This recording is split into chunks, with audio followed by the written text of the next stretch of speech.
When will the life science stocks finally recover from the post-COVID hangover? During the dark stage of the pandemic, this whole group worked to new highs.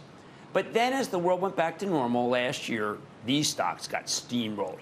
The industry didn't really deteriorate, though. It just had to get over some difficult COVID-era year-over-year comparisons. The comps. You often hear me talk about these arms dealers to the pharma and life science sectors. You're thinking about Thermo Fisher, PerkinElmer, Danaher, which we own for the Chapel Trust. But there's another major player that we don't get enough credit for, which is Waters Corp. And last Wednesday, they reported what I regard as a mixed set of numbers. Their actual results were excellent. A clean top and bottom line beat. The stock didn't get any credit for it, largely because they gave a cautious earnings forecast for the current quarter.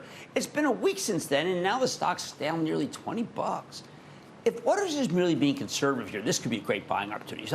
But we got to find out what the hell's really going on. Let's check in with Dr. Udit Batra. He's the president and CEO of Waters to get a better read on the quarter and its prospects. Dr. Batra, welcome back to Mad Money. Hi, Jim. How are you? I am good. How about you? Excellent. All right. Now, you made a terrific acquisition, Wyatt, which I think is good. You also had an excellent quarter. The stock, unfortunately, went down. To me, I can't tell you whether the stock's a buy or sell. That's not your job. But I can say nothing seemed to be out of the ordinary at all. If anything, the acquisition was additive, and numbers are in good shape. Yeah. So, Jim, firstly, thank you for having us again.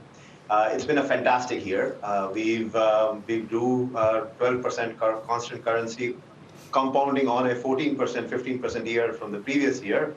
So a fantastic year. EPS on a constant currency basis grew high double digits, so high teens. So really, really good results for the full year. And then we have had terrific commercial momentum. We introduced a whole bunch of new products that solve unmet needs in the biopharma space, in the food testing space, especially for testing molecules like PFAS. And now we've started our third leg of the journey, which is the acquisition of Wyatt Technologies. So super excited about the future and really great results. Well, let's take that middle leg, which is PFAS, which as often leads to groundwater contamination. Not unlike, by the way, what's happening in East Palestine, where we have potential groundwater contamination from a train wreck. Tell us what you do in order to be able to, let's say, measure exactly what is in the ground and how dangerous it is. So, Jim, unfortunately, what's happened in Ohio, we're not as close to it. But talking about PFAS and just taking that as an example, as you know, these are called forever chemicals. And I was reading an article this morning. No quantity, however small, is small enough to not cause any long-term medical impact, right? So we want to detect it at the lowest level possible. And we introduced a mass spec instrument, a very high-end sensitivity instrument just last year that detects small quantities of PFAS to 1 per quadrillion. Now, to give you a perspective on what that means, it's like having a teaspoon of sugar in an Olympic-sized pool, and we can tell you how much there is and what it is.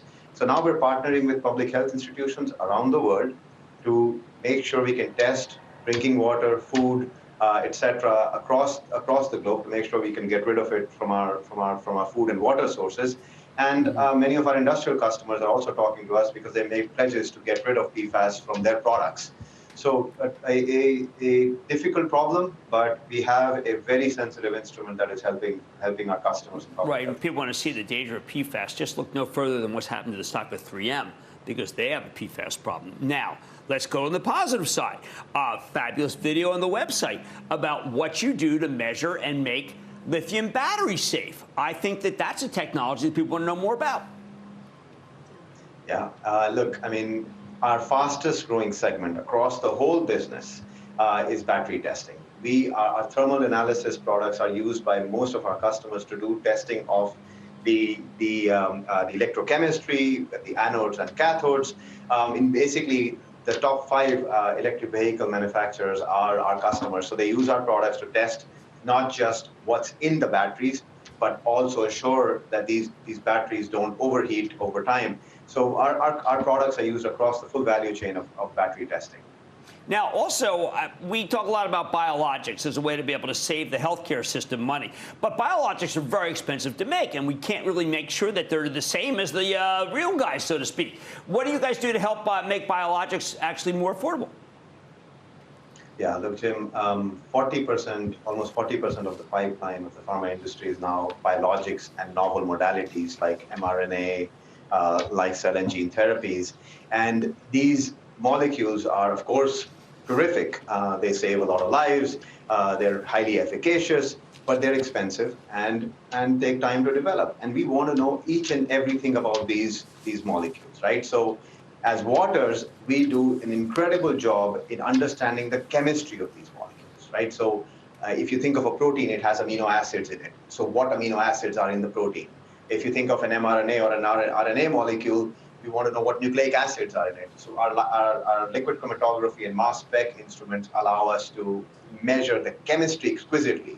And now, with the announced acquisition of Wyatt Technologies, we're able to look at the size of the molecule, its shape. That plays an important role in how these things work. So in order to reduce the cost, to speed up development, we need to find out each and everything about these complex molecules. And we've already had that capability at Waters and armamentarium from a chemistry perspective. We've just added another leg to the stool with the acquisition of Wyatt. Well, what I like so much is that you have very few competitors, which at a time when the economy is slowing down, you're instrumental, which is fantastic. I want to thank Dr. Udit Batra, who's the president and CEO of Waters Corp. It is great to have you on the show, sir. Thank you. Thank you, Jim. Always a pleasure. Mad Money's back after the break.